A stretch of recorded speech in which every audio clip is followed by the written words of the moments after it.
마가복음 5장 22절부터 25절까지 말씀입니다. 회당장 중에 하나인 야이로라 하는 이가 와서 예수를 보고 발 아래 엎드려 간곡히 구하여 이르되 내 어린 딸이 죽게 되었사오니 오셔서 그 위에 손을 얹으사 그로 구원을 받아 살게 하소서 하거늘 이에 그와 함께 가실새 큰 무리가 따라가며 애워싸 밀더라. 12해를 혈류증으로 알아온 한 여자가 있어. 여기까지만 읽겠습니다. 우리는 낮에 여자에 대한 이야기를 배웠습니다. 여자 귀네라는 여인인데 이 여자는 마리아, 그리고 성경에서 말하는 사마리아 여자, 요한복음에서만 말하면 마리아, 그리고 사마리아 여자, 가늠한 여자, 이런 여자들 이야기할 때 귀네라는 여자를 이름을 썼습니다. 그건 바로 우리에게 똑같이 적용되는 그런 말씀이기 때문에 우리도 그런 여인이다 이런 이야기를 했죠. 마가복음 5장의 이 특징을 가만히 여러분이 살펴보시면 마가복음 5장의 특징을 우리가 알 필요가 좀 있습니다. 왜 이거 알 필요가 있냐면 마가복음 5장의 이 특징을 보면은요, 이런 특징이 있어요. 마가복음 5장의 1절부터 20절까지 말씀을 보면요, 마가복음 5장 1절부터 20절까지의 말씀에 보면 뭐에 대한 이야기가 나와요? 귀신 들린 사람에 대한, 무덤 사이에서, 무덤 안에서 있는 귀신 들린 사람에 대한 이야기가 나와 있습니다. 거기에 있는 귀신은 어떤 단어를 썼냐면 더러운 영, 더러운 마음, 그러니까 푸뉴마 아가달톤이라는 단어를 썼습니다. 그러니까 푸뉴마 아가달토스라는 이 말은 더럽다, 그러니까 깨끗하지 못한 영, 푸뉴마, 깨끗하지 못한 마음, 이것을 귀신이라고 얘기했어요. 여기서 그 귀신이 들려있는 사람이니까 더러운 마음을 가진 사람, 더러운 영을 가진 사람이다, 이렇게 볼 수가 있는 거죠. 그리고 이제 그 이야기가, 귀신 들린 이야기가 다 끝난 다음에 이제 야이로의 딸과 예수의 옷에 손을 댄 여자, 그리고 그 딸이 이제 구원함을 받아서 부활하는 그런 장면이 이제 마가복음 5장 전체에 나와 있는 것을 보아서 여기에 있는 이야기는 바로 이렇게 연결이 됩니다. 어떻게 연결되냐면 이 이야기는 마가복음 3장에 나와 있는 14절 나와 있는 마가복음 3장 14절에 나와 있는 12를 세우셨으니 자기와 함께 있게 하시고 또 보내사 전도도 하며 15절에 귀신을 내쫓는 권능도 가지게 하려 하심이로라. 16절에 이 12를 세우셨으니 이렇게 되어 있습니다. 그래서 마가복음 3장에는 12 제자를 세웠다라는 얘기가 나오고, 그리고 마가복음 5장에는 귀신 들린 사람에 대한 이야기가 나오고요. 그리고 이어서 회당장 야이로가 나오고, 그리고 회당장의 아내 격이 되는 그 여인, 한 여인 귀네라는 그 여인이 나와서 12년 동안 혈류증을 앓는 이야기가 나오고, 그리고 그 딸이, 회당장의 딸이 12살인데 그 12살 먹은 딸이 죽었다 하는 그런 이야기가 나와요. 그리고 이제 부활시켜서 살아났다, 달리다굼 해서 살아났다는 이야기죠. 그러면 여기서 우리 이제 이제 성경을 봐야 되죠. 왜 여기서 이제 이어서 이렇게 써 있는지를 우리가 봐야 될 겁니다. 그죠? 그러니까 마가복음 3장에 나오는 12제자가 있죠. 그죠? 그러니까 이 성경은 누구에 대해서 쓴 내용이겠어요? 제자들에게, 바로 나에게, 하나님을 아는 자들에게 쓴 내용이에요. 이 성경책이. 그러면 마가복음 5장은 틀림없이 지금 누구에게 쓸 얘기예요? 제자들에게, 누구? 나에게 쓴 내용이라는 거죠. 그러면은 마가복음 5장 1절부터 20절의 내용은 뭐예요? 귀신 들린 자에 대한 이야기예요. 그죠? 그리고 마가복음 5장 22절에는 회당장 야이로가 나오고요. 마가복음 5장 25절에는 12의 혈류증 여인이 나오고, 마가복음 5장 42절에는 12살 먹은 회당장 딸이 나온다 이 말이에요. 그러면 이게 다 뭐예요? 12제자, 또 12년 동안 혈류증 여인, 그리고 12살 먹은 어린아이, 이게 다 같은 내용으로 지금 써 있는 거죠. 그것을 뭔가 설명해 주려고 하는 그런 내용이겠죠. 그죠? 그래서 12제자에게 쓴, 그러면 12제자가 바로 뭐에 걸렸다는 얘기예요? 마가복음 5장에 보면 귀신 들렸다는 얘기예요. 그러니까 무덤 안에서, 무덤 사이에서 있는 귀신 들린 자라고 하는 건 뭐예요? 무덤 사이에서, 무덤 안에서 귀신 들렸다는 얘기인데, 무덤 안에서 귀신 들려 있는 사람을 얘기하는데, 그 무덤 안에가 어디예요? 네, 성전입니다. 성전 안에서 귀신 들려 있는 자가 있는 거예요. 누구를 얘기하는 거예요? 예, 지금으로 말하면 나죠. 나. 그러니까 제자를 얘기하는 겁니다. 그러니까 제자들이, 자, 설명을 다시 한번 들어봐야 돼요. 제자들이 귀신 들린 자가 되었다. 귀신 들린 자는 뭐를 하나로 표현하려고 했던 것이다? 회당장 야이로라고 하는 것을 표현하려고 했던 거다. 회당장 야이로는 누구다? 12년 동안 혈류증 여인이다. 12년 동안 혈류증 여인이 피 흘리다가 12살 먹은 어린아이로 죽었다. 여러분 지금 뭔 얘기하는지, 목사님 뭔 얘기하는 거예요? 이렇게 할지 모르겠지만 이게 성경을 지금 다시 한번 봐봐요. 지금 뭐라고 설명을 하고 싶은지 한번 잘 보세요. 회당장 야이로는 그 딸이 하나 있었어요. 근데 죽어가고 있었습니다. 근데 피가 계속 흐르면 죽어요, 안 죽어요? 죽죠. 근데 그 여인도 12년 동안 피가 흐르고 있어요. 그렇죠? 참 이상하죠, 그죠? 참 이상한 집안이야. 그죠? 회당장 야이로는 부자예요, 거지예요? 부자입니다. 아주 그 대표적인 사람이에요. 그 나라에서 대표적인 사람인데, 이 사람이 사실은 속에는 어떤 사람이라는 거예요. 예, 피가 유실되고 있는, 죽어가는 사람이란 얘기예요. 그리고 급기야 죽었다는 얘기입니다. 그러니까 이 사람을 살리는 거죠. 그러니까 회당장 야이로가 12년 혈류병 여인이고, 12년 혈류병 회당장 야이로가 자기 딸 12년 동안 살았던 어린아이, 죽음을 앞에 놓고 있는 그 어린아이란 말이에요. 그러니까 이 어린아이와 혈류병 여인을 통해서 지금 누구를 설명하는 거예요? 회당장 야이로를 설명하는 거예요. 회당장 야이로가 어떤 사람이겠어요? 회당장이니까 율법의 사람이죠. 그러니까 율법의 사람이라고 하는 것을 설명하는 거예요.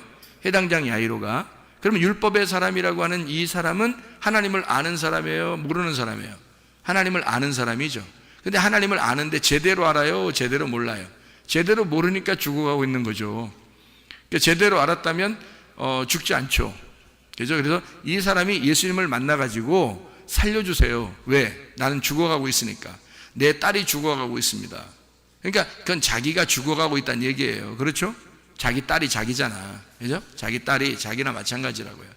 그러니까 자기가 죽어가고 있습니다. 살려주십시오. 그래서 예수님한테 회당장이라는 사람이 그 당시에 회당장이 예수라는 사람을 만날 필요가 있을까요? 만날 필요 없습니다. 그 정도 권세를 가진 사람이, 그리고 그 정도 말씀을 알고 율법적인 그런 사람이 예수라고 하는, 사람들이 좀 이상하게 보는 그런 예수라는 사람을 일부러 만날 이유가 없는 거예요. 근데 예수 안 만나면 다 죽게 생긴 거야. 그러니까 도저히 안 만나면 안 되게 생긴 거예요. 그래서 예수를 꼭 만났어야 되는 거예요. 그러니까 이 사람이 죽어가는 사람이 아니었다면 만날 이유가 없었던 거죠. 자기 딸이 죽어가니까 사정하고 싶어서 만난 거예요. 그죠? 그러니까 이 사람이 지금 어떤 상태냐라고 하는 것을 이 마가복음 5장은 다 설명을 해주고 있는 거예요. 회당장 야이로를 통해서 그가 어떤 사람인지를 설명해 주는 거죠. 그러면은 회당장 야이로의 딸이 나중에 달리다굼 해서 살아나요, 안 살아나요? 여러분 다 내용은 아시죠? 그러니까 뭐 달리다굼 하니까 일어나, 소녀야 일어나라 그러니까 일어났죠. 예수님이 세상에 소녀야 일어나라 멋있게 말했는데 진짜 안 일어나 봐요. 얼마나 자세 안 나옵니까? 안 되잖아요. 그러니까 예수님이 딱 손잡고 말해요. 그 시체한테 손 잡는 거 안 되잖아요. 원래 안 되는데 시체를 만지면 안 되거든요. 근데 뭐 그렇게 만져도 회당장이 뭐 꼼짝 못해요. 왜냐하면 자기 딸이니까. 자기 딸을 만졌는데 어떻게 해? 꼼짝 못해. 원래 부정하거든. 만지면 안 되는데 만져. 그래 만지고서 회당 소녀야 일어나라 그래요. 한마디 하니까요 이 아이가 막 온기가 돌아오고 싹 일어납니다. 일어나요. 일어났더니 예수님이 특이하게, 다른 데는 그런 말 안 해요. 다른 데는, 다른 성경에는요 그냥 그냥 일어나라, 일어나라, 의자 들고 가라, 이런 얘기도 하고, 들 것을 들고 네가 가라, 걸어 가라, 집으로 가서 간증해라, 이런 얘기도 하고 그러는데, 특이하게 여기는요 달리다굼 하고서 뭐라고 얘기해요? 예, 먹을 거 주라고 그래요. 희한하죠. 이게 특이하게 여기에 나타나는 현상이거든요. 마가복음 5장에. 그러면 여기에 죽음이라고 하는 것은 뭐하고 연결됐다는 걸 얘기하는 거예요? 먹는 거하고 연결됐다는 얘기예요. 아, 잘못 먹으면 죽는구나.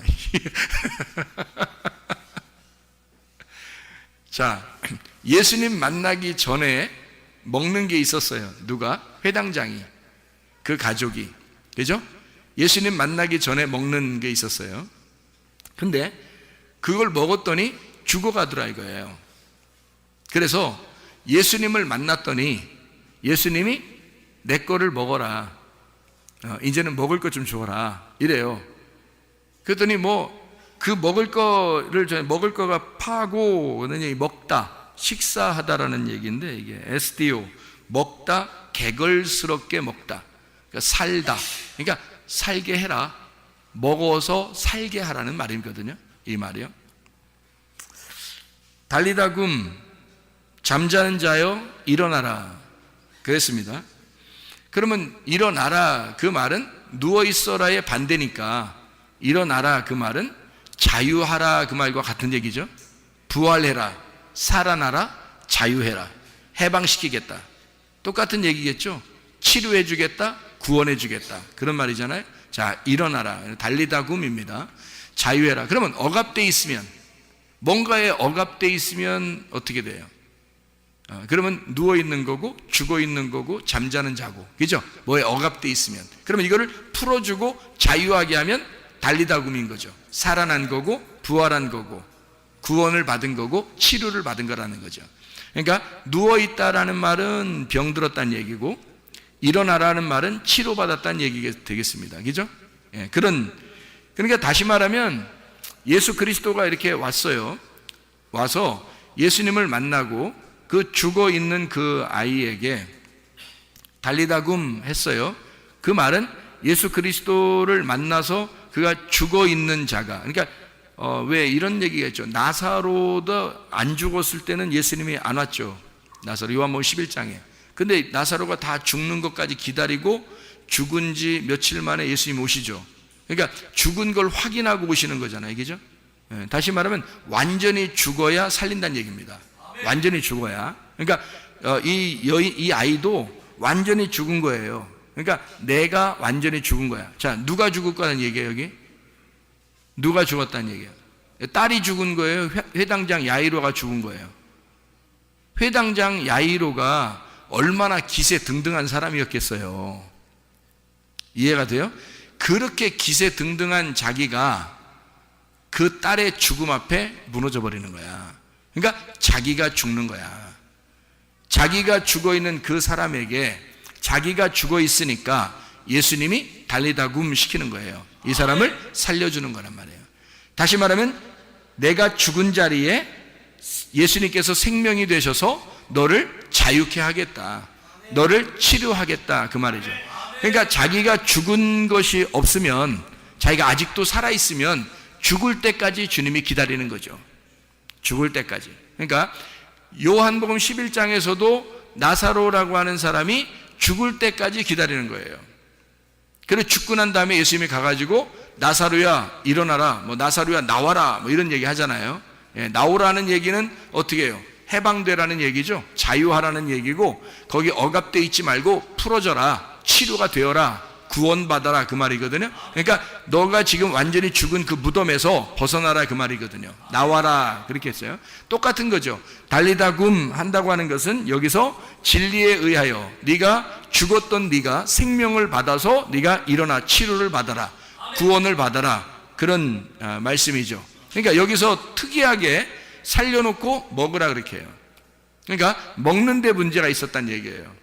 그러면 어떤 거에 먹는 게 문제가 있었다는 얘기예요? 회당장이 먹는 게 문제가 있었다는 얘기죠. 그럼 회당장은 보통 뭘 먹고 살아요? 밥 먹고 살지, 뭐 빵하고 밥 먹고 뭐 이런 거, 음료수도 마시고 포도주도 마시고 이렇게 살겠죠. 그런 얘기겠어요? 설마 그런 얘기겠냐고. 그냥 먹어라 이렇게 할 때 특이하게, 그럼 다른 데도 다 먹는 게 중요한 거라면 예수님이 살려주면 무조건 다 먹여야죠. 먹어라, 그다음에 또 뭐 병 치료해서 다 먹어라, 그리고 또 뭐 하고서 구원시켜 먹어라, 이렇게 다 했어야 되는데 여기만 나온단 말이에요. 여기만 나온다는 얘기, 여기에 어떤 특별한 이유가 있다는 거죠. 먹는 문제가. 그러니까 먹는 문제는 여러분과 제가 잘 알듯이 성경에서 양식, 먹는다, 이런 것은 보통 뭘 먹는다는 얘기예요? 말씀을 얘기하는 거죠. 그러니까 먹는데 예수님이 주는 말씀하고 예수님이 오기 전에, 회당장을 만나기 전에 회당장의 집에서 먹던 음식이 있었던 거라야지, 그죠? 그러면 말씀인데 예수님을 만나기 전에 먹던 양식이 있었고, 말씀이 있었고, 예수님을 만나고 난 다음에 예수님이 먹으라고 하는 양식이 있단 말이에요. 그러니까 예수님이 주는 양식을 먹어야 하고 예수님이 주지 않는 양식들이 있었단 얘기예요. 그러면 예전에 있었던 그 예수님이 오지 않았을 때 주던 양식을 회당장의 가족들은 먹었던 거죠. 그러니 생명이 다 빠져나가고 죽어가고 있다는 얘기예요. 실제로 죽었단 말입니다. 다시 말하면 그거를 죽이는 양식, 죽이는 말씀이었던 거죠.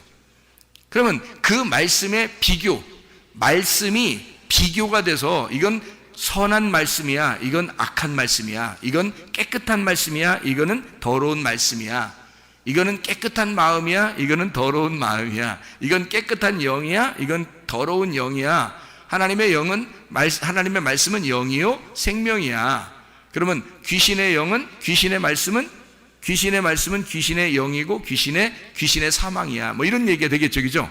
그러니까 그 말씀, 먹는 양식에 대한 이야기인데, 그 먹는 양식에 하나는 나를 죽이는 말씀이 있고 나를 살리는 말씀이 있다는 거지. 그거를 두 개를 나누어서 설명하는 장면이 어디겠어요? 그러니까 여기 회당장 야이로의 이야기가 나오기 바로 전에 성전 안에, 다시 말하면 무덤 안에 귀신 들린 자, 그가 먹던 양식이 뭐였다는 거예요. 그러니까 귀신의 양식. 그러니까 성전 안에 있었던 영, 성전 안에 있었던 말씀, 성전 안에 자기들이 먹던 율법, 이런 얘기란 말이에요. 성전 안에서 자기들이 먹던 말씀들. 자, 이해가 되겠어요? 그러면 성전 안에서 먹던 이 회당장이니까 회당 안에 성전 안에 회당 안에 성전 안에 회당장이니까 이 사람은 틀림없이 율법으로 살던 사람이란 말이에요. 그런데 예수님을 초청할 수가 없어요, 원래는. 그런데 죽어가니까 할 수 없이 복음을 초청한 거예요. 그래서 자기가 죽어가니까 살고 싶어서, 사람이 병이 나서 너무 힘들면요, 진짜 낫기만 했으면 좋은 거죠. 진짜 죽어가는 사람이 살기만 했으면 좋다, 이런 얘기하는 것처럼 정말 죽어가고 있으니까, 너무 아프니까 낫기만 했으면 좋겠다는 거예요. 그러니까 이 사람이 이런 상태니까 예수님을 초청한 거예요. 이런 상태니까. 자기가 그런 상태가 아니라면 절대 예수를 초청할 사람이 아니죠, 이 사람이. 그러니까 자기가 어떤 상태니까 예수님을 초청하게 되었다, 그런 이야기가 되죠. 그러니까 이게 다 연결됐다는 얘기를 우리가 지금 제가 설명하느라고 그래요. 자, 12제자, 그리고 귀신 들린 자. 이제 귀신 들린 자면 우리가 야 귀신 들렸다 이런 의미가 아니고, 그게 어떤 말씀을 가지고 있었던 사람이냐라는 그런 말이죠. 처음에는 어떤 말씀을 가지고 있었겠어요? 율법이라고 하는 거짓의 말씀, 하나님과 내용이 다른 그런 자기들끼리의 어떤 해석을 한 그런 말씀들, 자기의 의견이 충분한 그런 자기 견해가 있는 말씀들을 가지고 있었다는 거죠. 그러니까 이 사람이, 대표적인 사람이 누구라고? 회당장 야이로라고. 회당장 야이로니까 이 사람은 12해 12년 동안 피가 흘리는 아내를 두고 있고, 그리고 실제로 죽어가는 딸을 두고 있단 말이에요. 그러니까 이 가족은 세트로 지금 하나의 사람을 설명하기 위해서 세트로 지금 죽어가고 있는 겁니다. 이해가 되겠죠? 세상에서 죽은 자를 예수님은 뭐라고 불렀어요? 달리다고 하기 전에 이 여자를, 이 소녀를 뭐라고 했어요? 죽었다 그랬어요? 잔다 그랬어요? 세상에서는 죽었다고 했지만 예수님 안에서는 모두 다 잠을 자는 것이단 말이에요. 다시 말하면 어떻게 됐다고? 살아있다는 얘기입니다. 예수님 안에서는 살아있다. 여러분이 예를 들어서 지금 오늘 죽으면요, 죽었을까요? 살아있을까요? 살아있습니다.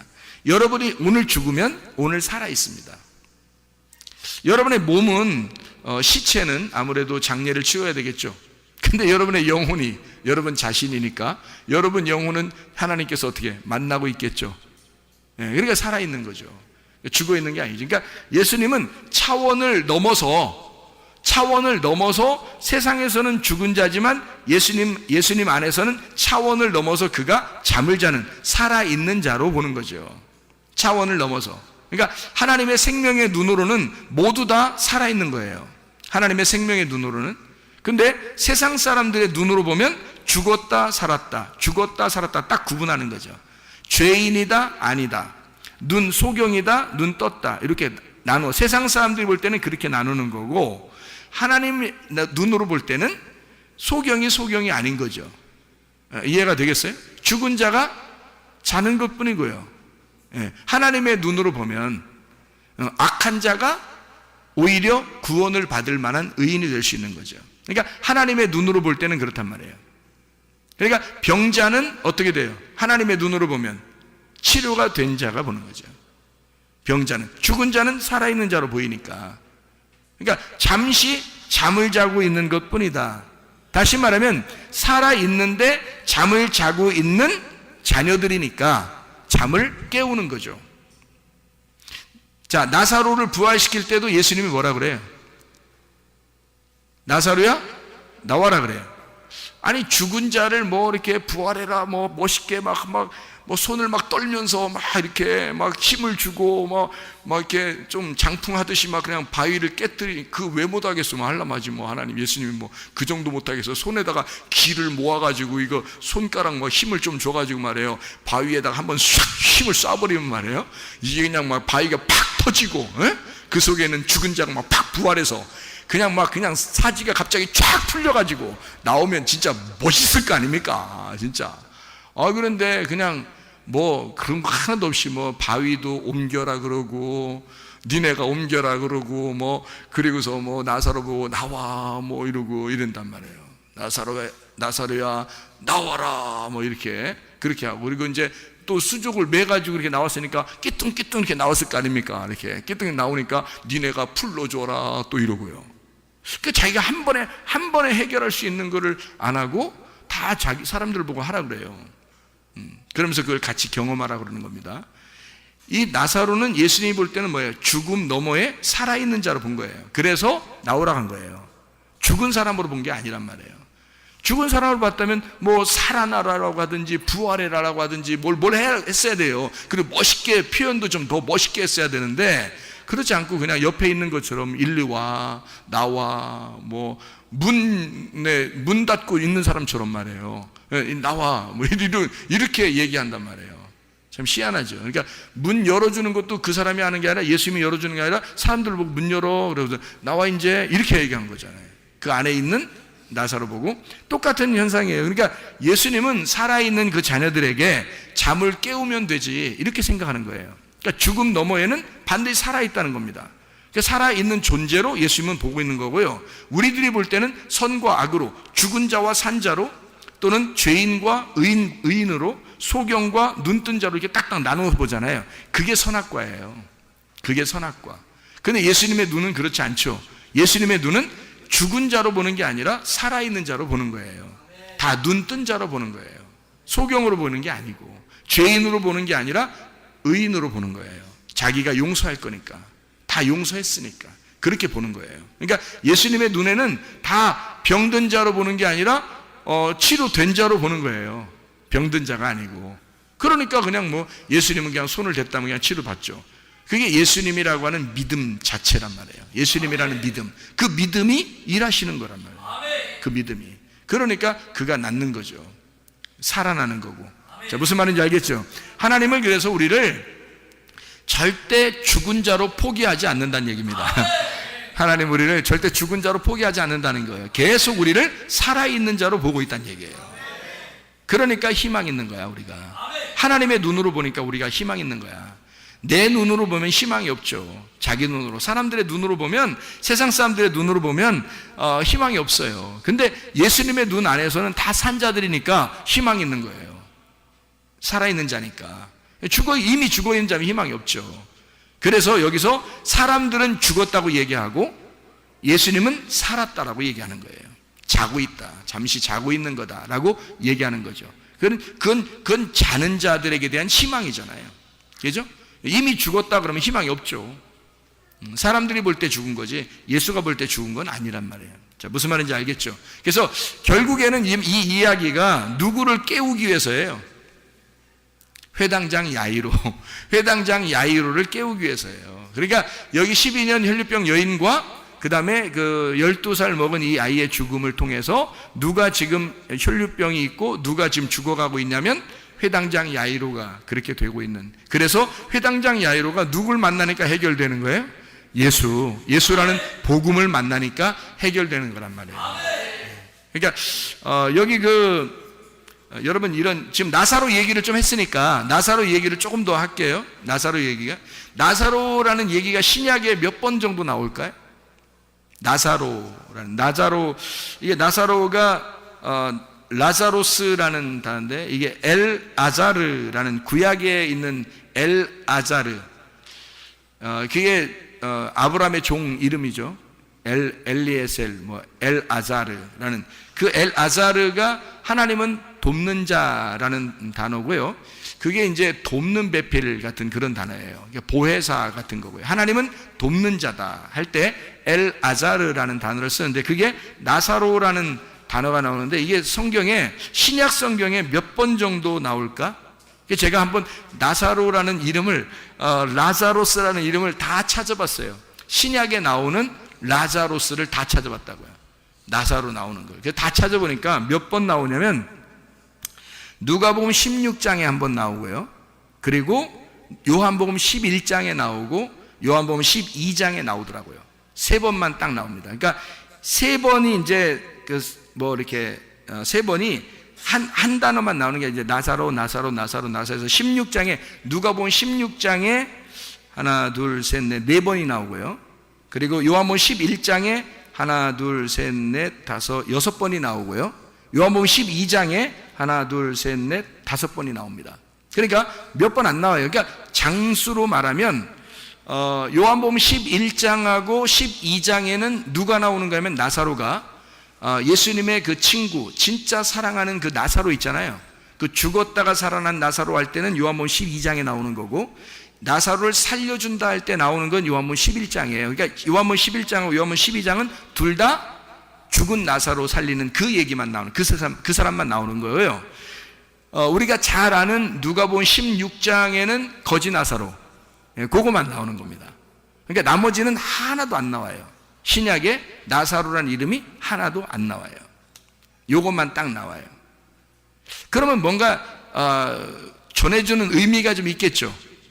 그러면 거지 나사로, 부자를 만났다고 하는 그 거지 나사로, 거지라는 이 거지 나사로가요, 거지가 푸토코스라는 단어거든요. 거지, 아무것도 없다, 거지라는 말. 그래서 거지라고 하는 거를 또 이제 성경을 쭉 다 찾아봤어요. 거지라고 나오는 그 단어, 푸토코스라는 단어를 신약의 전체가 다 푸토코스가 얼마나 나오나 봤더니 마태복음부터 요한계시록까지 몇 번이 나오냐면요, 하나, 둘, 셋, 넷, 다섯, 여섯, 일곱, 여덟, 아홉, 열, 열하나, 열둘, 열셋, 열넷, 열다섯, 열여섯, 열일곱, 열여덟, 열아홉, 스물, 스물하나, 스물둘, 스물셋, 스물넷, 스물다섯, 스물여섯, 스물일곱, 스물여덟, 스물아홉, 서른, 서른하나, 서른둘, 서른셋, 33번이 나와요. 이 거지라는 푸토코스라는 단어가 다 적어봤더니 그 중에서 이제 마태복음 5장 3절에 여러분 아시죠? 마태복음 5장 3절은 뭐라고 돼 있어요? 심령이 가난한 자는 복이 있나니 천국이 저희 것이며, 이렇게 돼 있죠. 그러니까 천국을 가는 자는 심령이 가난한 푸토코스. 근데 이 거지가 거지 나사로 할 때의 거지예요.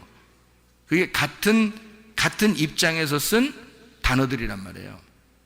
그래서 마태복음만 몇 개 이렇게 읽어보면, 마태복음만 몇 개 읽어보면요, 마태복음 5장 3절에 심령이 가난한 거지, 그 가난하다는 말이 거지란 말이고요. 마태복음 11장 5절에 나온 맹인이 보며 못 걷는 사람이 걸으며 나병 환자가 깨끗함을 받으며 못 듣는 자가 들으며 죽은 자가 살아나며 가난한 자에게 복음이 전파된다 할 때, 그 가난한 자 거지에게만 복음이 전파된다고 되어 있어요. 그러니까 복음이 가난한 거지에게만 복음이, 푸토코스에게만 복음이 전파된다는 거예요. 그러면 누구만 구원받아 천국 간다는 얘기예요? 거지만 천국 간다는 얘기예요. 거지만. 그러니까 누구만 아브라함의 품에 들어가 있다는 얘기예요. 아브라함은 하나님의 품이고 하나님 아버지의 품이란 얘기예요. 말씀의 품에 들어간다는 얘기는 거지만 들어간다는 얘기예요. 거지만. 그러니까 거지에게만 복음이 전파되니까. 그게 성경에 나와 있는, 지금 마태복음만 몇 개 읽어도 그렇단 말이에요. 그리고 이제 뭐 19장, 마태복음 19장 21절에 보면, 19장 21절에 보면 예수께서 이르시되 내가 온전하고자 하냐, 가서 내 소유를 팔아 가난한 자들에게 주라 그랬어요. 가난한 자들에게 주라. 그리하면 하늘에서 보화가 내게 있으리라. 그리고 와서 나를 따르라. 이렇게 되어 있거든요. 이 가난한 자, 거지를 얘기하는 겁니다. 그러면 거지는 예수를 말하는 것이고, 먼저는 예수님을 말하는 것이고, 진짜 예수가 있는 자를 말하는 거죠. 그러니까 거지에게 소유를 팔아 나누어 주라 라고 하는 건 그들에게 복음을 나누라, 이런 말이거든요. 그러니까 네가 진짜 온전하려고 하다면 그렇게 해라, 그런 얘기고요. 26장 마태복음 26장 9절의 말씀에 보니까 이것을 비싼 값에 팔아 가난한 자들에게 줄 수 있었겠도다. 이건 무슨 얘기인지 아시죠? 이게, 그죠? 향유값 깨뜨린 거예요. 그랬더니 11절에 뭐라고, 예수님이 뭐라고 하냐면, 가난한 자들은 항상 너희와 함께 있잖아. 나는 항상 함께 있지 않잖아. 이렇게 얘기해요. 이거는 죽음을 준비하기 위해서 한 것이다 라고 얘기하기 때문에, 예수님은 죽으시는 예수님은 한 번 죽잖아요. 그 한 번 죽으시는 그 예수님에게는, 예수님은 항상 있는 건 아니잖아요. 한번 죽음을 위해서 있는 거니까. 근데 나머지 가난한 자들은 항상 있대요. 그 말은 뭐예요? 예수는 항상 살아있다는 얘기예요. 예수는. 그러니까 항상 거지와 함께 있다는 얘기입니다. 거지들과 함께 있다. 그러면 그게 어떤 거지를 말하겠어요? 틀림없이? 예, 심령이 가난한 자를 말하는 거예요. 마음이 가난한 자, 마음이 거지인 자들과만 함께 한다는 얘기예요. 그 사람들만 총 간다는 얘기예요, 이게. 그러면 여러분 보세요. 마가복음 5장에 회당장 야이로가 거지겠어요? 부자겠어요? 부자죠. 회당장이니까 부자인데 이 부자를 뭘로 만들어야 돼? 거지를 만들어야 되는 거야. 그래야 이 사람을 구원하는 거야. 그래서 부자라고 이제 성경에 쓴 단어들을 또 제가 한번 다 찾아봤거든요. 플루시오스라는 단어인데 그 부자라는 단어를 다 찾아보니까 몇 개 정도가 나오냐면 또 뭐 이렇게 하나 이렇게 뭐 세면 많아요. 이게 좀 있어요. 좀 있는데 뭐 돼요. 읽을까요? 한 몇 개라고? 숫자 안 세도 되겠죠? 이렇게 있어요. 그럼 누가복음에만 있는 부자를 한번 볼까요? 누가복음에만 있는 부자. 그러니까 가난한 거지는 지금 마태복음만 봤잖아요. 그러니까 부자는 지금 누가복음 것만 한번 보자고요. 어떻게 나오나, 부자가 특징이 어떤 식으로 나오나 한번 보자고요. 누가복음 6장에 24절을 보면 이렇게 되어 있습니다. 그러나 화 있을진저 너의 부자들이여 너희는 너희의 위로를 이미 받았도다.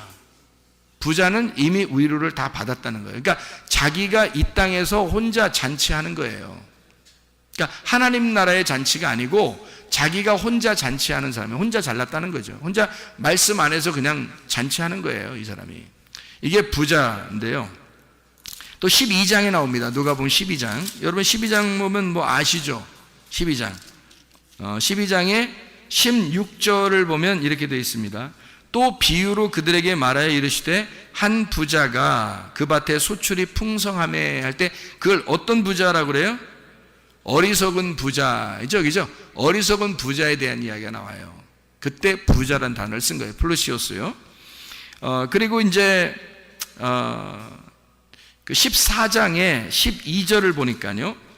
누가복음 14장 12절 보니까 또 자기를 청한 자에게 이르시되 네가 점심이나 저녁이나 베풀거든 벗이나 형제나 친척이나 부한 이웃을 청하지 마라. 그러니까 부자는 데려오지 말라는 거예요.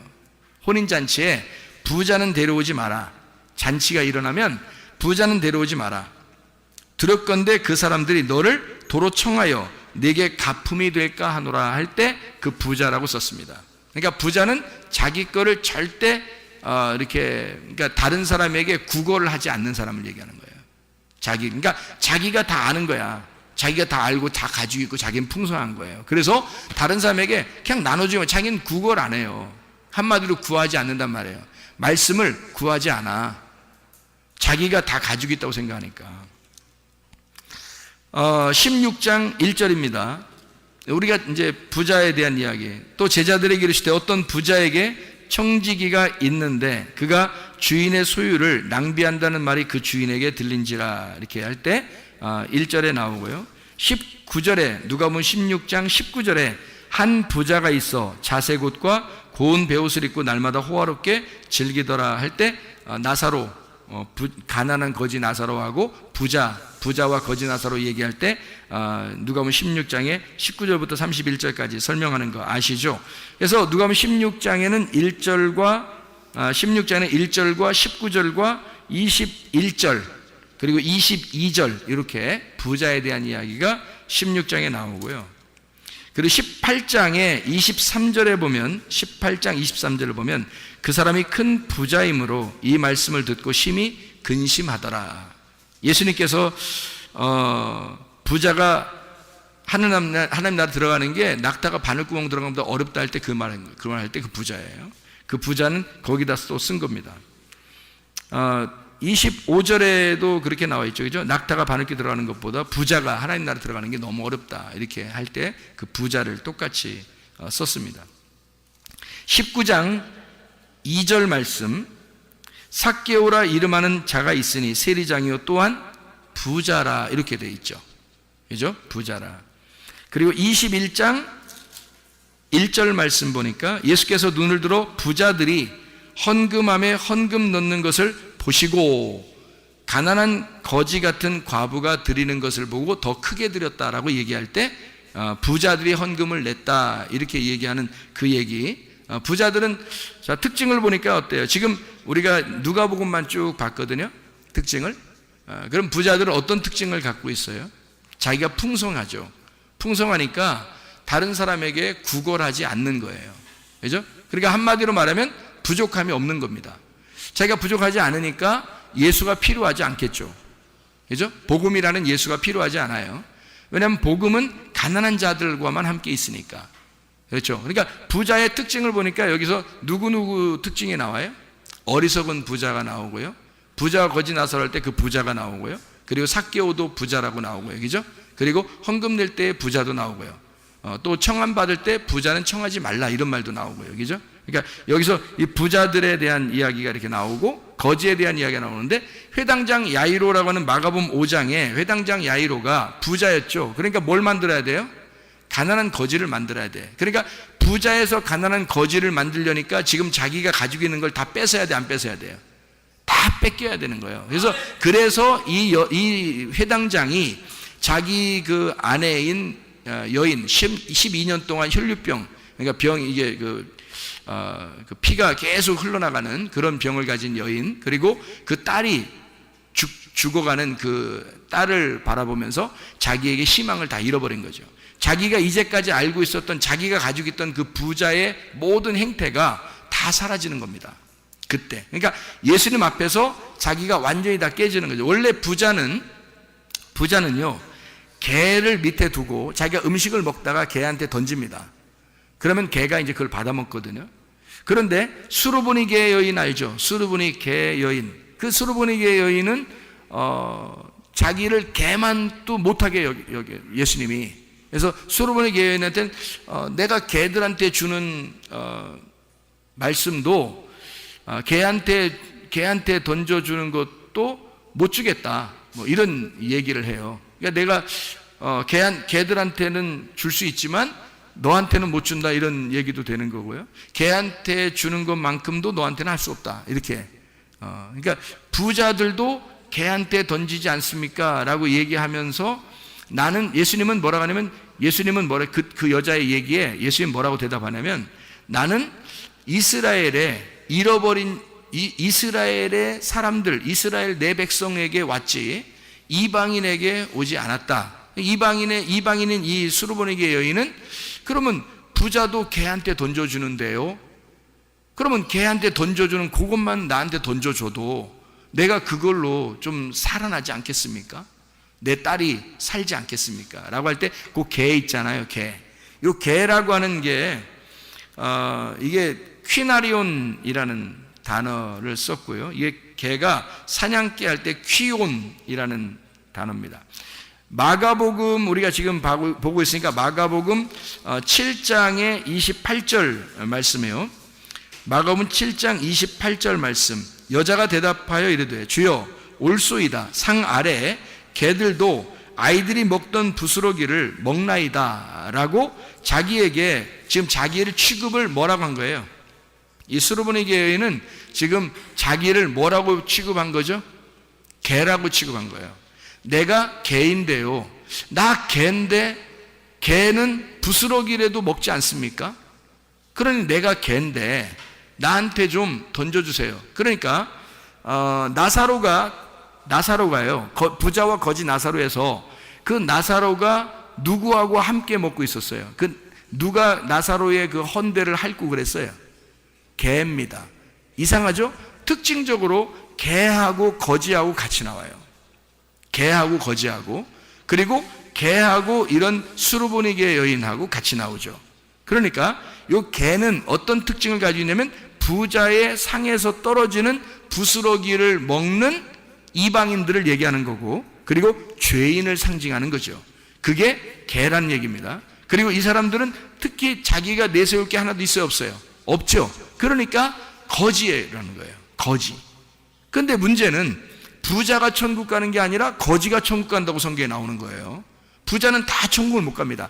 그래서 이걸 구분을 일부러 부자와 거지로 딱 나눈 거예요. 부자는 천국 못 가게 돼 있고 거지는 천국에 가게 돼 있는데 그 거지를 푸토쿠스라고 그러고 이거를 가난한 자들에게만 복음이 전파된다고 그렇게 말해라. 가난한 자들에게만. 그래서 이 가난한 거지에게만 복음이 들어갈 것이고 복음이 들어간 사람들만 구원받아 아브라함의 품, 하나님 말씀의 품, 하나님의 품에 들어간다.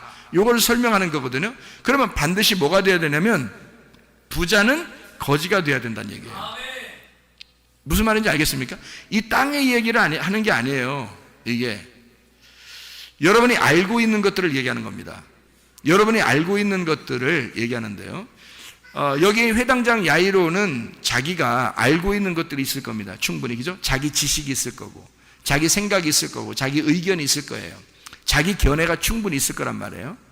그런데 이거를 싹 다 뺏겨서 거지가 되지 않으면 회당장 야이로는 희망이 없어요. 하나님이 보실 때. 그래서 이걸 다 뺏어놔야 돼요. 다 뺏으면 거지가 되는 거거든요. 자기가 알고 있었던 게 있고 회당장인데 다 뺏으려니까 어떻게 해요? 다 쳐버리는 거죠. 주변을 이 사람이 가지고 있는 모든 소유를 다 쳐버리는 겁니다. 그럼 이 사람이 깨끗한 자기만 딱 나오겠죠. 거지로 나오는 겁니다. 그러니까 한마디로 옷을 이거 입고 저거 입고 계속 겹겹이 입었는데 옷을 싹 벗겨놓고 그냥 알몸땡이로 딱 예수님 부르는 거예요. 그러니 그 앞에서 뭐 예수님 앞에서 뭐라고 얘기하겠어요? 자기가 뭐 잘난 체를 하겠어요? 뭐 하겠어요? 다 죽어가고 있는데 지금 딸이 뭐 지금 앞에서 뭐 죽어가고 실제로 죽었는데 그러는데 거기 앞에서 뭐 예수님 앞에서 뭔 잘난 체를 하고 있으며 뭐 회당에서 뭐 내가 율법에서는 뭐 내가 뭐 이렇게도 행하고 저렇게도 행하고 내가 뭐 이런 사람인데요 뭐 당신은 뭘 얘기하러 이 땅에 왔습니까? 뭐 하면서 부자들은 그렇게 얘기하거든요. 바리새인들은 그렇게 예수님을 대적하고 그러거든요. 그런데 이 사람은 할 말이 없어요. 왜? 자기 죽어가니까. 그러니까 완전히 이 사람 거를 빼내서 부자를 거지, 개로 만들어버리는 거예요. 이게 쉬운 거냐고 이게. 부자를 겹겹이 옷을 껴입은 부자를 개 만들어버리는 겁니다. 이게 이런 작업이에요. 그러니까 이 작업을 하는데 보통 이 작업이냐고 이게. 그러니까 사람 하나 작살 내버리는 거예요. 한마디로 사람 하나 병신 만들어버리는 거야. 그리고서 개 만들어서 구원하겠다는 거예요. 주님이 개 만들어서. 그러니까 거지 만들어서 구원하겠다는 거예요. 여러분 잘났으면 얼마나 잘났어요? 어떻게 해야지 구원받아요? 내 개입니다. 내가 가면 생각하니까 그지예요. 나 개입니다. 나 아무 가진 게 없네요. 나 진짜 주님의 복음만 필요합니다. 나 살려주세요. 나를 치료해 주세요. 나를 거듭나게 해주세요. 내 생각 다 빼버리고 주님 생각으로만 살겠습니다. 내 믿음 빼고 주님 믿음으로 내가 살겠습니다. 내 말씀 다 빼고 주님 말씀으로만 살겠습니다. 이거는 거지만 구걸하는 거예요. 거지만 구걸하는 거예요. 이 사람이 거지가 안 돼서는 예수님을 초청할 수가 없습니다. 거지가 되니까 초청하는 거예요. 예수를. 그리고 예수는 그의 죽음을 살려버리는 겁니다. 그 집안에 죽어가는 그 집안을 살려버리는 거예요. 여러분의 집안이 잘 되는 역사, 여러분 몸이 잘 되는 역사, 여러분의 그 잘못된 모든 문제들이 갑자기 잘 되는 역사는 예수가 초청되면 됩니다. 예수의 말씀이 여러분 안에 들어오시면 되는 거고요. 예수의 믿음이 여러분의 가정에 강타하면 되는 것입니다. 자기가 할 수 있는 게 아니에요. 내가 할 수 없을 땐 다 내려놓는 겁니다. 그냥 거지가 되는 거예요. 그냥 개가 되는 것입니다. 그러면 주님이 그냥 살리는 거야. 이 사람을. 그 구원이야. 그게 치료고 그 말씀의 역사, 그 믿음의 역사가 들어오는 되는 것입니다.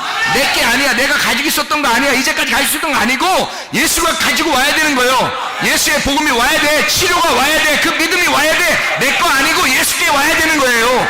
그게 와야 구원받는 것입니다. 그래서 거지만 복음이 들어간다는 것입니다. 거지만 자기가 뭐 좀 알고 있다. 교회 생활 뭐 오래 했다. 다 소용없어요. 그게 뭐냐고 그게 뭐가 대단해서. 저도 태어날 때부터 뱃속부터 그렇게 신앙생활을 오래 하고 목사 되고 신학 공부하고 열심히 했던 사람이에요. 그게 뭐? 그래서 다 필요 없어요. 주님 앞에서 내가 벌거숭이 모습으로 나 거지예요. 나 죽어가고 있어요. 주의 복음이 필요합니다. 치료자가 필요합니다. 살려주십시오. 그게 필요한 거란 말이에요. 모압 여인 룻이라는 여인이 있죠. 귀내입니다. 신약으로 말하면 그 여인이 귀내라는 여자예요. 귀내라는 여자는 마리아, 그리고 가늠한 여자, 사마리아 여자, 이게 다 귀내입니다. 남편을 구하는 여자예요. 너무 불쌍한 사람들이죠. 그런 사람들 주님께서 외면하지 않습니다. 반드시 주님은 신랑으로 찾아오십시오. 모압 여자 이 룻 희망이 있습니까? 자기 남편 죽고 희망이 있어요? 그래서 이스라엘로 시어머니 따라서 돌아왔어요. 우리나라 말로, 우리나라 같이 따지면 가장 관계가 안 좋은 사람하고 온 거예요. 아니, 가장 관계가 좋은 사람이었어요. 성경에선 그렇단 말이에요. 성경에선 가장 관계가 좋은 사람으로 왔는데, 한국 말로 따지면, 한국 사람의 그 정서로 따지면 가장 관계가 안 좋은 사람으로 온 거란 말이에요. 아무도 의지할 사람이 없어요. 시어머니 하나 붙들고 왔으니까 시어머니 하나 받고 대화할 사람이 없어요. 그런 사람이에요. 얼마나 외롭겠어요. 아무도 만날 수도 없고 그냥 그 여인, 그 시어머니 하나 따라서 왔어요. 시어머니가 어떤 나라 사람이냐면요, 이스라엘의 베들레헴 사람이에요. 다시 말하면 말씀입니다. 베들레헴에서 예수가 태어나잖아요. 그러니까 그 하나님의 거듭난 그 장소란 말이에요. 하나님의 거듭난 장소에서 온 여인, 그 여인을 따라서 모압 여자가 전혀 구원받을 수 없는 여자예요. 여러분과 저 같은 그런 귀인입니다. 전혀 희망 없는 여자가 그 여인, 베들레헴에서 온 여인, 그 여인 시어머니 따라서 온 거예요. 하나님의 말씀 붙잡고 따라온 겁니다. 와서 아무 희망이 없는데 그 여자가 우연히 어딜 들어갔다고요? 하나님의 계획 속에서 보아스의 밭에 들어갔어요. 보아스의 밭에 들어갔는데 세상에 놀랄 일이 벌어진 거예요. 그 땅이 보아스의 밭인 거예요. 그래서 거기에 들어가서 막 웃음꽃이 없었던 보아스의 밭에 룻이 들어가니까 갑자기 여인이, 이쁜 여인이 하나 오니까, 여러분과 제가 아무리 얼굴이 못생겼어도요, 주님은 이쁘게 보십니다.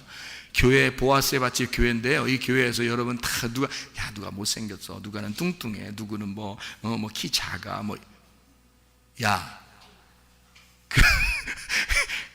그런 소리, 그 주둥이라고 그건 다 주둥이에요. 그건 입이 아니에요. 그런 게 어딨어요. 보아스의 밭에는 지금 룻만 들어오면 웃음꽃이 피는 장소가 된 거예요. 룻이 들어와서 괜히 화기애애해진 거예요. 보아스가 괜히 기분 좋아해요. 저 여인이 누구냐? 다 물어보고, 괜히 물어봐요. 왜 물어봐?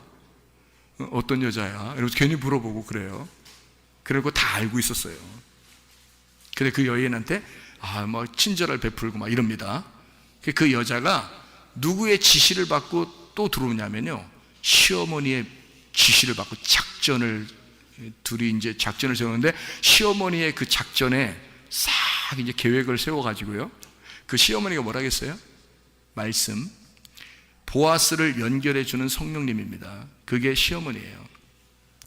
그래서 이 룻이 그 말씀에 따라 그 계획의 작전을 딱 짜가지고요,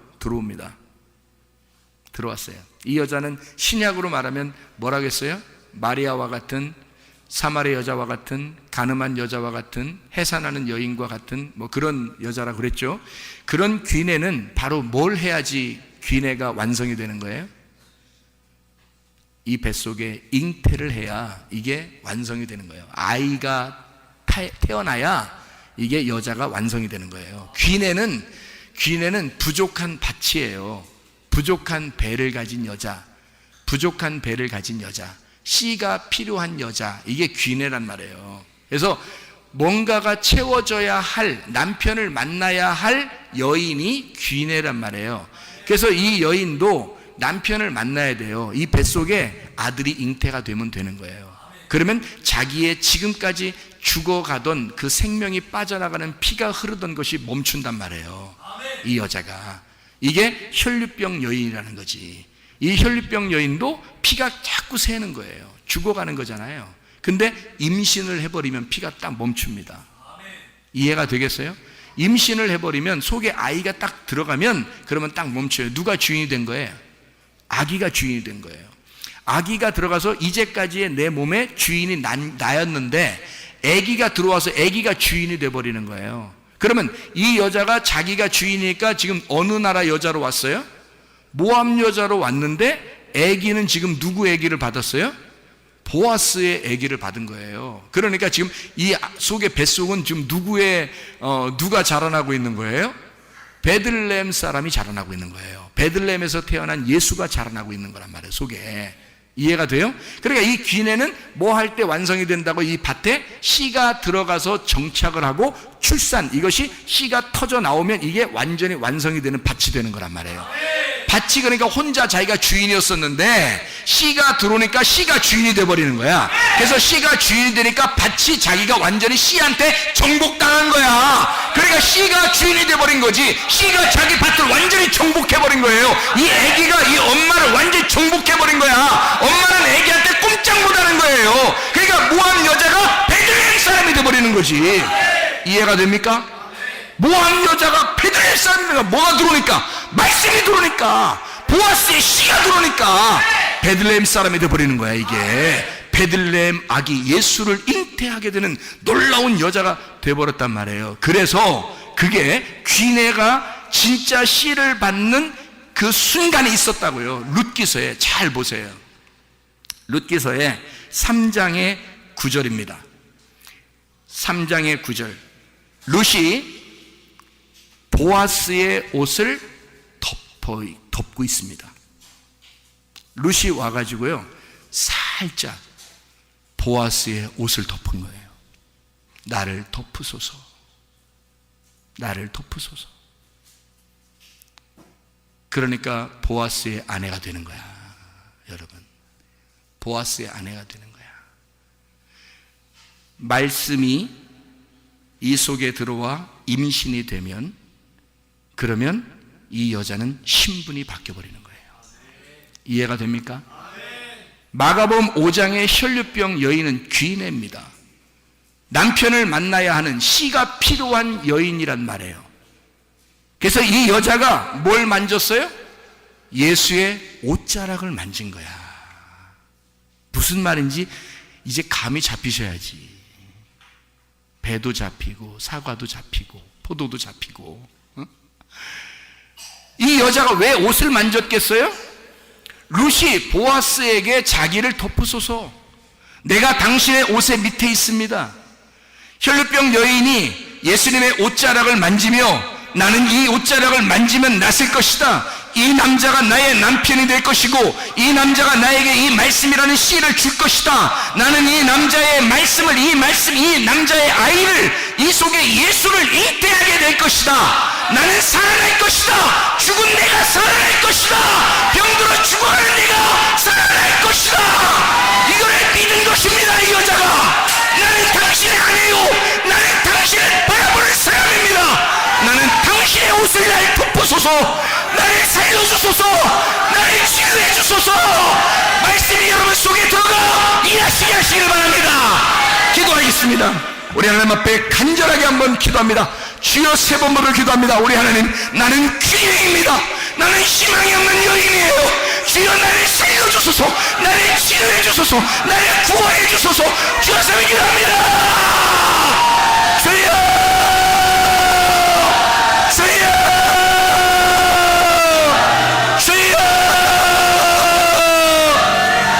아버지 역사하시고 인도하심을 믿습니다. 살아계신 우리 하나님 역사하심을 믿습니다. 말씀이 우리의 속에 잉태되어 우리 하나님 말씀이 일하시게 도와주옵소서. 말씀이 주인되게 하옵소서. 믿음이 주인되게 도와주옵소서. 생명이 주인되게 도와주시옵소서. 우리 하나님 주 예수가 우리의 목자 되게 하셔서 내 모든 결핍을 가져가 주시고 내 모든 부족한 걸 채워주시고 예수가 나의 목자가 되셔서 나의 모든 구원자가 되셔서 우리 하나님 치료자가 되실 줄로 믿습니다. 말씀이 일하게 하옵소서. 주의 뜻대로 살게 도와주시옵소서. 우리 하나님 예수의 이름으로 명령하며 그들이 이루어진 놀라운 역사가 일어나게 도와주시옵소서. 우리 하나님 아버지, 사랑과 은혜를 감사드립니다. 아버지의 말씀이 우리의 속에 들어가 역사하시옵소서. 우리의 속에 들어가 우리의 주인 되시옵소서. 우리의 목자 되시옵소서. 말씀 우리의 속에 들어가 그들이 역사해 주시옵소서. 나사렛 예수의 이름으로 보다 더 주시나 묶임받고 떠나갈지어다, 떠나갈지어다, 떠나갈지어다. 우리 하나님 역사해 주시옵소서. 그대로 치유자가 역사하시옵소서. 하나님의 말씀이 인도해 주시옵소서. 우리의 목자 되시옵소서. 말씀이 일하시옵소서. 예수 그리스도 존귀하신 이름 받들어 기도 올리옵나이다. 아멘. 우리 하나님 말씀이 여러분에게 들어가서 역사하시기를 소원합니다. 요한복음 15장 7절의 말씀에 보면 너희가 내 안에 거하고 내 말이 너희 안에 거하면 너희가 원하는 대로 구하라 그리하면 이루리라, 그런 말이 있습니다. 그 말은 여러분에게 자주 설명을 했는데 그 말이 어떤 말이에요? 하나가 되란 말입니다. 너희가 내 안에 거하고, 그 말은 자기가 찢어진다는 얘기야. 자기가 죽으신다는 얘기야. 내가 먼저 죽을 테니까 너희가 내 안에 들어와라, 그 말이고, 내 말은 레마입니다. 레마가 너희 안에 들어가면 이란 말이거든요. 내 말이 레마인데 그 레마가 너희 안에 들어가면, 그러면 네가 원하는 대로 구하라. 자기 말이 레마인데 레마가 우리 안에 들어온다는 얘기는 내가 어떻게 해야 들어오는 거예요? 예수님이 자기가 자기를 찢어 죽이고 우리를 품에 안았어요. 그러면 예수의 레마가 우리 안에 들어오려면 우리는 어떻게 해야 돼? 우리 가슴이 찢어져야 되겠죠. 우리 가슴이 찢어지고 자기 말 레마가 들어와야 된단 말이에요. 그러면 우리 가슴 안에 뭐가 들어와 있다는 얘기? 레마가 들어와야 된다는 얘기. 그러면 이 레마는 뭐예요? 로고스가 있고 레마가 있잖아, 성경에서. 그럼 왜 레마를 우리에게 들어와야 된다고 그러는 거야? 레마가? 로고스는 하나님 말씀을 얘기하는 거고요, 레마는 우리에게 경험된 말씀을 얘기하는 겁니다. 내 안에 들어온 말씀, 해석된 말씀, 내 안에서 해석된 말씀, 내가 경험한 내 가슴에 온 말씀, 나에게 말씀하신 그 가슴에 온 말씀, 이걸 레마라 그래요. 그 말씀이 여러분에게 오잖아요. 그럼 그 말씀이 여러분을 일하십니다. 그 말씀이 여러분 안에 들어오면 그 말씀이 여러분 속에 들어가서 일하기 시작해요. 그러면 가정의 문제도 해결되고요, 여러분 몸의 문제도 해결됩니다. 그리고 사업의 문제도 해결되고, 이상하게 자기는 그 말씀을 사모하고 그냥 가만히 있는데 하나님이 역사하기 시작하는 거예요. 그 말씀이 들어가서 이상하게 자기 주변을 막 바꿔놓기 시작하고 일하기 시작합니다. 실제로 하나님의 말씀이 역사하기 시작하는 거예요. 그걸 여러분이 경험하셔야 된단 말이에요. 하나님은 살아계십니다. 죽은 하나님이 아니에요. 그 소녀를 달리다 보면서 살리는 그 하나님은 지금도 살아 역사하신 하나님입니다. 너희가 내 안에 거하고 내 말이 너희 안에 거하면, 그 말씀이 너희 안에 들어가 너의 원함이 나의 원함이 될 것이고 내 원함이 너의 원함이 되어서 네가 원하는 대로 그대로 다 이루어질 것이다. 다시 말하면 너의 원함과 내 원함이 같은 거니까, 너의 가슴 속에 그 말씀을 받은 그 말씀과 내가 같은 거니까, 서로 하나니까 나의 소원이 너의 소원이고 너의 소원이 나의 소원이야. 그러니까 네가 생각만 해도, 네가 원하기만 해도 다 이루어진다는 얘기지. 이해가 되십니까? 그 말씀이 일하시도록 여러분이 스스로 주님을 의지하시길 바랍니다. 주님을 믿고 의지하는 거예요. 주님 맡아주세요. 주님 내가 아닙니다. 주님이 하셔야 됩니다. 주님이 일하셔야 합니다. 보세요, 내가 회당장 같은 야이로라면 12년 동안 피가 흘러야 하고 그 소녀처럼 죽어야 합니다. 그러면 주님이 그때 달리다금 일으키는 거예요. 죽은 나사로야 살아나라, 그렇게 되는 거죠. 그러니까 부자는 동일하게 부자들끼리 연결되죠. 그러면 부자들은 다 하나같이 다 납작하게 만들어 놓습니다. 하나님이 거지를 만들어 놓고, 거지가 되면 그때 구원하는 거예요. 삭개오가 부자였죠. 근데 그 부자는 어떻게 돼요? 삭개오 부자가 돌 무화과 나무 위에 올라가니까, 그러니까 그 바로 밑에 타이밍이 딱 맞는 겁니다. 거기서 타이밍이 맞잖아요. 그러니까 돌무화과가 뭐 하는 게 돌무화과예요? 돌무화과. 나무가 돌 같은 거야. 한마디로 말하면 열매가 안 맺는 무화과 나무예요. 열매가 안 맺는 무화과 나무니까 씨가 없는 거야. 씨가 없는 삭개오가 자기가 씨 없다고 고백하는 거예요. 나 사실 씨 없는 죽은 자예요. 내가 귀냅니다.